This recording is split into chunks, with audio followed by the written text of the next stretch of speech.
د یو پاکستاني په ګډون هغه درې غرختونکي چې د کېټو غره سر ته ختل او رابطه شلیدلې و لا هم نه دي موندل شوي.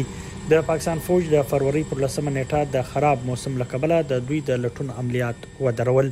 د پاکستان محمد علي ستپاره د آیسلینډ جانسنوري او د چيلي جان پابلو په اخري ځل د فروری پر 15 هغه مهال لیدل شوی وو چې پر کېټو غره 8000 فوټه بره ختلی ول.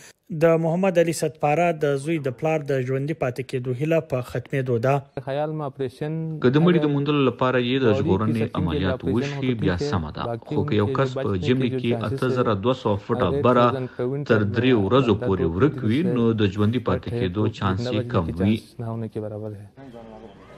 کېټو د نړۍ دوم دنګر دی او تر تیرې میاشتې پورې په ژمي کې هیڅ غرختونکي څوکې ته په رسیدو کې کامیاب شوی نه وو.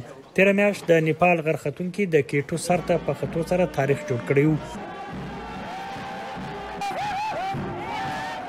په ژمي کې کله ناکله پر کېټو د هوا رفتار په یو غنټه کې 200 کیلومتره ته ورسیږي او درجه حرارت -80 ته کوسي.